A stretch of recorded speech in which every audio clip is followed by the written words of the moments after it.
O Senhor esteja convosco. Ele está no meio de nós. Proclamação do Evangelho de Jesus Cristo segundo Mateus. Glória a vós, Senhor.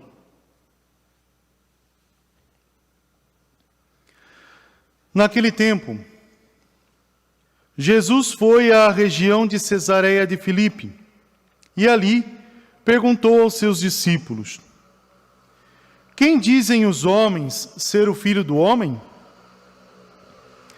Eles responderam: alguns dizem que é João Batista, outros que é Elias, outros ainda que é Jeremias ou algum dos profetas.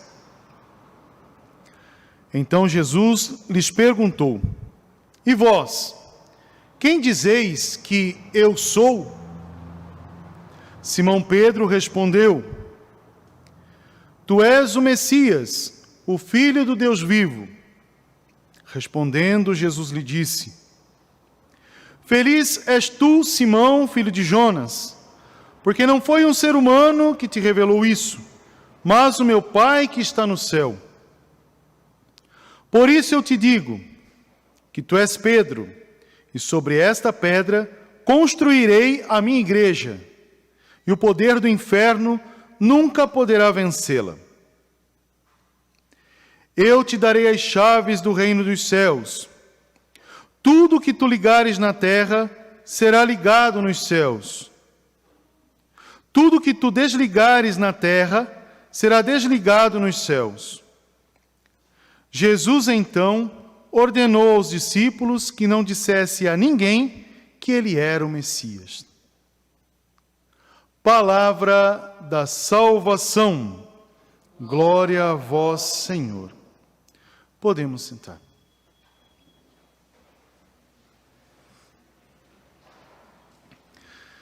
Queridos irmãos e irmãs, a liturgia de hoje é um convite para a gente crescer mais na dinâmica do serviço dentro da igreja, nessa dinâmica de doação, mas também entender um pouco sobre a estrutura própria desse mistério tão grande que é a Igreja de Jesus Cristo. Veja que interessante, a primeira leitura vai falar de um homem que talvez não foi muito feliz diante do seu senhor, Sobna. Se a gente observar lá na leitura, na profecia de Isaías, a gente vai observar que ele recebe as chaves. Receber as chaves para o antigo Israel significa receber a autoridade sobre uma determinada coisa. Só que ele não soube administrar. E o Senhor tira dele e entrega a uma pessoa que vai ter uma ação justa. A gente vai ver que lá para frente, dentro da tribo de Israel, da tribo de Judá, vai ser Davi que vai receber as chaves. Então, haverá e abrirá toda a ação de Deus. Quase que para dizer, então, aquele que recebe as chaves é chamado também filho de Deus, mas não é Deus. Então, uma ação importante, quase que pode dizer, essa pessoa, ela é importante para nós, um ungido de Deus. A gente pega o texto do Evangelho, que agora vai mostrar uma ação totalmente, vamos dizer assim, uma ação totalmente nova para aquele povo. Jesus Cristo, que não é profeta, segundo a ação do antigo Israel, olhando para a dimensão dos antigos profetas, Jesus não é o profeta, embora o povo daquela época o tinha como também profeta, porque falava das ações de Deus como um profeta. Aí a gente vai entender agora a própria manifestação de Jesus para a comunidade. Aqui a gente fala de uma ação interessante, até mesmo para o crescimento. Vocês observaram que Jesus está na redondeza de Cesareia de Filipe? Essa cidade fica mais no norte, praticamente ali na nascente do Rio Jordão. Essa cidade, ela é uma cidade construída, não é uma cidade que nasce de um povoado. Um grupo de pessoas moram ali, e ali vai crescendo, formando um grupo, enfim, forma uma cidade. Não, é uma cidade planejada. Cesareia de Filipe. É uma cidade fortificada, quase como um balneário, fica perto do mar, é tudo muito bonito, e ela é muito grande, essa cidade. Observe uma ação interessante aqui. Jesus está nessa cidade, essa cidade, ela é construída por Filipe, filho de Herodes o Grande. Então a gente começa a observar aqui que essa cidade, a priori, foi para ser um ponto estratégico para uma ação de comércio, mas também para agradar o império. Mas essa cidade foi feita exatamente para agradar uma pessoa. Quem será? Eu fiz uma pergunta. Quem será que é a pessoa? É Filipe. Cesareia de Filipe, foi construída para ele. E todas as pessoas que moram na Cesareia de Filipe devem tributos ao império, mas devem tributos também a Filipe. Então a gente começa a observar que tem essa realidade. Então Filipe não ia construir uma cidade para que todos morassem, ser um lugar bonito, uma ação paradisíaca. Não, ele ia tirar proveito de tudo isso. Então as pessoas que moram naquela realidade são praticamente que subordinadas a Filipe, filho do imperador Herodes, né, do rei Herodes. Olha que interessante. Né? E também, por causa disso, sofrem as questões do imperador. Né? Então, está toda ali a dimensão. As pessoas sofrem toda a opressão. Só que nessa cidade não se entrega a chave, porque ele manda. Aqui, Jesus Cristo pergunta para os apóstolos, para os seus discípulos, sobre uma realidade comum. O que eles estão dizendo de mim? O que eles acham que eu sou? O Filho do Homem. Ele fala, o Filho do Homem. Então, quando ele coloca essa expressão, Filho do Homem, quem que é este homem? Deus. Se ele fala Filho do Homem, logo ele é Filho de Deus. Sendo Filho de Deus, ele também é Deus. Olha a ação que Jesus fala. A comunidade não entende a presença de Jesus. Por isso que os apóstolos, os discípulos de Jesus falam, olha, eles estão dizendo que é João Batista, que é Elias, que é algum dos profetas, Jeremias, enfim, são esses. Quase que para dizer, olha, tudo que você fala é importante e também foi anunciado pelos antigos profetas. Aí Jesus faz a pergunta clássica que todo professor faz na escola, porque o professor faz na escola a pergunta clássica. Ele faz a pergunta da resposta, com a resposta, e coloca um ponto de interrogação no final. E fala para os alunos, qual é a resposta? Os alunos passam um mês e não descobrem a resposta, porque a resposta é a própria pergunta. Veja que interessante aqui, ele faz isso. E vós, quem dizeis que eu sou? Tira um ponto de interrogação. E vós, quem dizeis? Eu sou. Aonde a gente escuta essa frasezinha, eu sou? Se você pegar lá o Antigo Testamento, pegar lá no livro das Saídas, você vai observar que um homem chamado Moisés foi lá apacentar o rebanho do seu sogro, Jetro. E ele chegando naquela realidade, estava ali quietinho, bonitinho, a árvore pegou fogo. Não tinha raio, mas a árvore começou a pegar fogo. E ela não se consumia, a sarça. E Deus falou na sarça com ele. Interessante o fato ali, que conversou, tudo bem, a conversa com Moisés, olha, eu vou te dar uma missão, vou incumbir você, logo vou te dar uma chave, vou te dar uma missão, e você vai ter que seguir essa missão, acredita. E ele fala, olha, e se eles perguntarem, qual é o seu nome? O que eu vou dizer?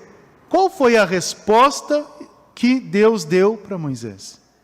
Eu sou, enviou você a eles. Diga assim. Olha que interessante aqui no texto, o próprio Jesus fala, ele diz, eu sou. Jesus mostra a sua realidade divina para os discípulos. Porém, os discípulos ficam atônitos, assim, atônitos sobre esta realidade.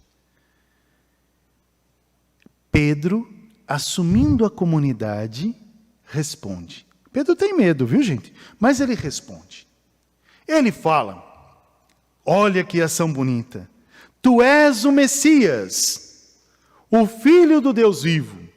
Esse texto, essa parte, Mateus escreve para a gente, tem uma parte em grego. Messias é hebraico.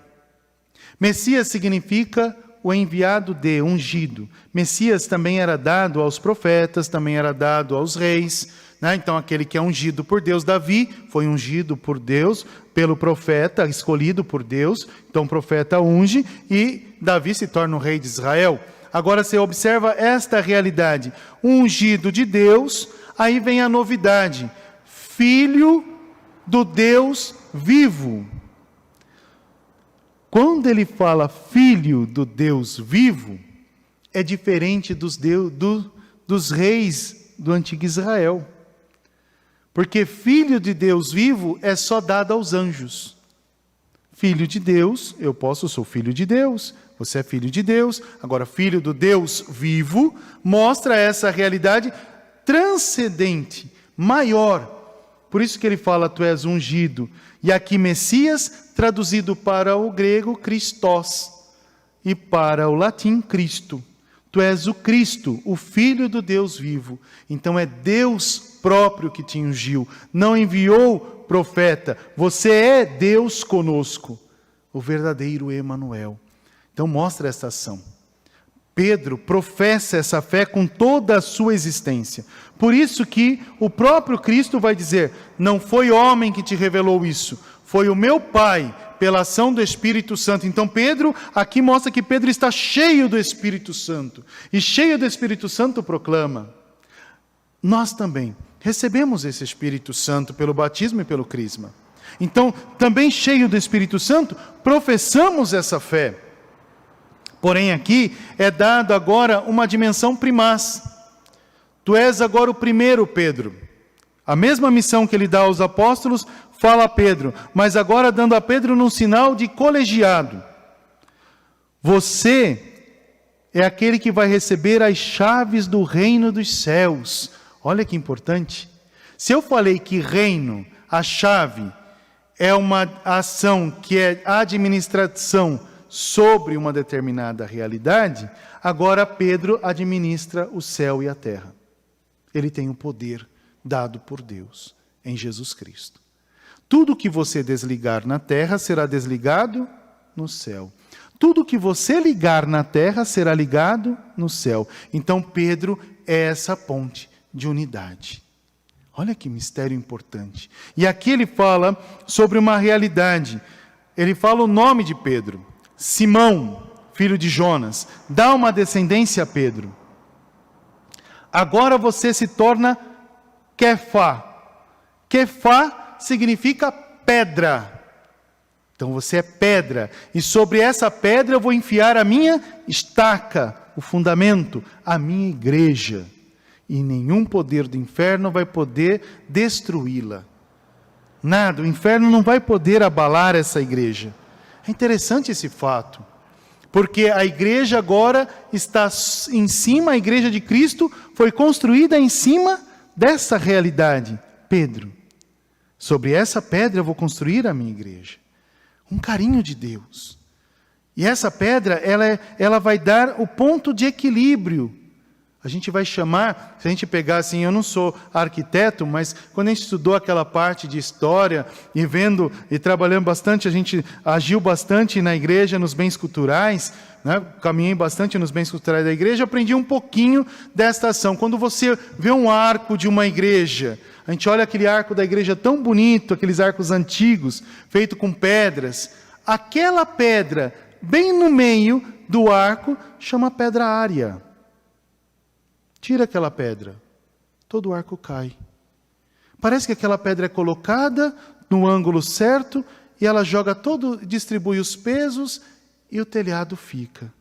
Se você vai nas igrejas antigas, né, nas mais antigas, as novas não tem tanto, algumas têm, outras não. Quando faz a dedicação do altar, tem que ter um pedaço, um quadrado, onde é levada a pedra área.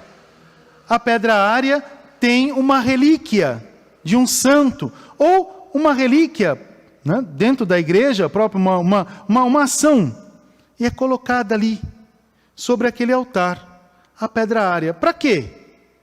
Se eu disse que num arco a pedra área é aquela que dá o equilíbrio, a pedra área em cima do altar representa Cristo, que mostra todo o equilíbrio da igreja. Toda ação. mas quando não tem no altar, tem no centro da igreja, no meio da igreja, ou no fundamento, né, tem a pedra fundamental. O fundamento de toda a igreja. Mostra um sinal de equilíbrio de toda esta realidade. Então aqui, neste ponto, Jesus, nesta realidade, mostra que Pedro, ele vai ter que trabalhar e administrar esse equilíbrio. De Pedro? Não. De Jesus na igreja para os irmãos. Logo, toda a missão da igreja parte de Cristo para o povo. Né? Parte de Cristo para aquele que recebe a administração. Veja que interessante, até para entender isso. Se a gente olhar na dinâmica do bem comum, na dinâmica social, o prefeito, quando não toma posse, não recebe simbolicamente a chave da igreja, da cidade? Recebe a chave da cidade. Olha que beleza! Simbolicamente, para quê? Para mandar nela? Não. Para administrar bem a cidade. Ele é mordomo da cidade, não dono da cidade. Por isso, exerce a sua função de administrar o bem comum. Né? Esta é a ação. Se a gente olhar para um padre dentro da igreja, o bispo, quando chega na diocese, ele recebe o quê? O padre, quando toma posse na igreja, recebe o quê? A chave da igreja. Para mandar na igreja? Não. Para administrar a igreja.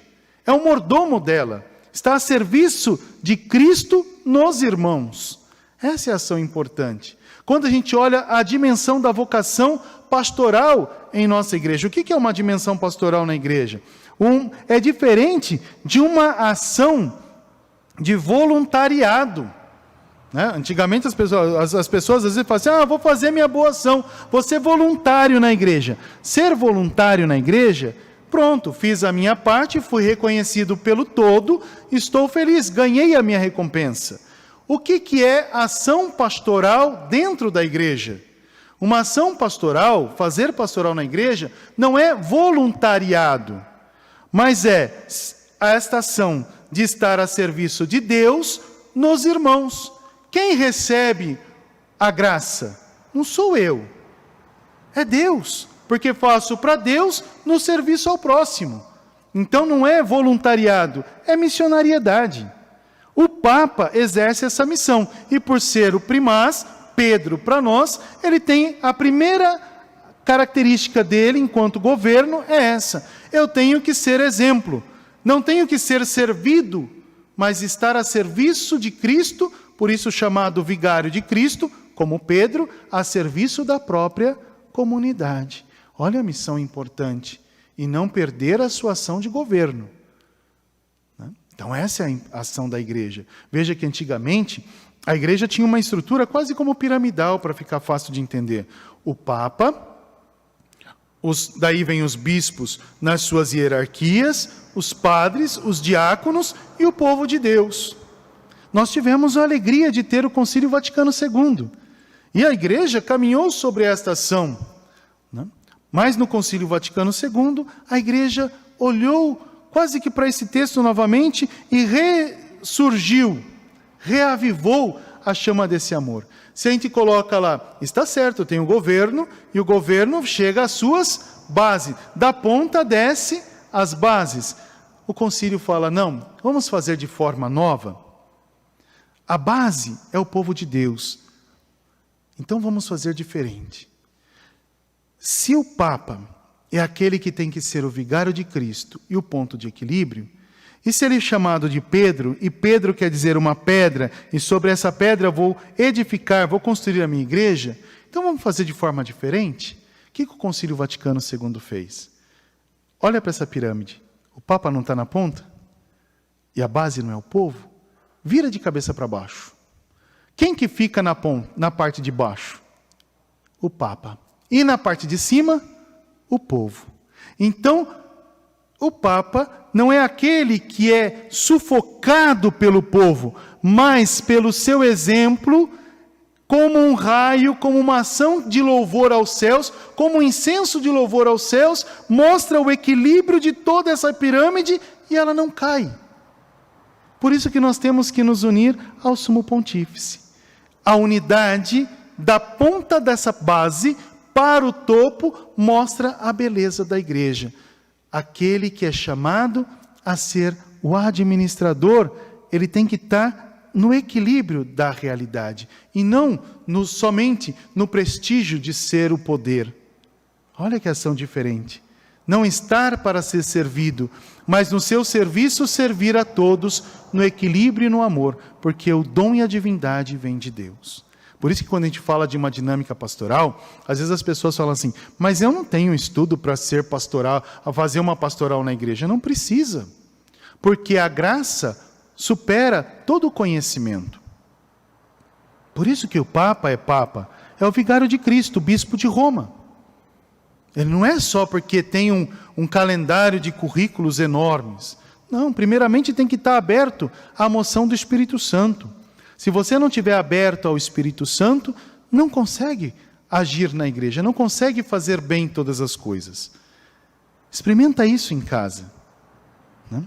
Eu lembro que quando estudei toda a parte de iconografia bizantina, só para a gente encerrar, vinha professores e mestres, conhecedores, artistas estudar comigo. Quando eu olhava na sala, via todas aquelas pessoas interessantes, todas conhecedores da sua ciência, da arte, e eu ficava, tadinho, padre, coitadinho, olhava lá, ixi, coitado, agora eu vou sofrer.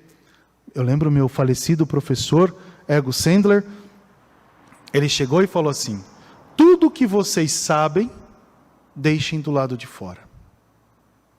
Se abram ao Espírito Santo. Deixa o artista de todas as artes agir em você. E você vai poder escrever a imagem do invisível. Os artistas iam com todas as suas técnicas e não conseguiam fazer nada. E o padre, na sua simplicidade, falava, larga tudo, vai rezar, pede para Jesus. Eu lembro que ele falava sempre isso. Falou para mim também. Olha, padre, pergunta para Jesus, como você gostaria que fosse? Como você quer que você seja representado nessa tábua? Nessa pequena tábua? Deixa Deus falar. Quando a gente deixava Deus agir, a imagem aparecia. Quando era a pessoa, a imagem sumia. Quer dizer, dava tudo errado. Faça isso na igreja. Faça isso na sua casa. Quando você quer fazer porque você sabe fazer, você já encontrou a sua recompensa. Quando você precisar fazer uma coisa importante, fala para Jesus. Como o Senhor gostaria que fosse feito? Deixa Deus tomar conta. E tudo será novo na sua vida. Tudo se fará novo na sua história. Deixa Deus ser Deus. Como Pedro deixou o Cristo ser Cristo na sua vida e na sua vida para a comunidade. Por isso que até hoje, na nossa igreja, temos a presença de Pedro na pessoa do vigário de Cristo, o Papa. Que a gente possa olhar para tudo isso e dizer assim, como é maravilhosa a nossa igreja, como é grande esse mistério e, acima de tudo, como é importante a minha presença na igreja, não como somente uma presença daquele que assiste por assistir, mas a minha presença como aquele que participa, a vocação laical, os missionários da igreja, os agentes de pastoral, os nossos catequistas. Louvado seja o nosso Senhor Jesus Cristo, para sempre seja louvado.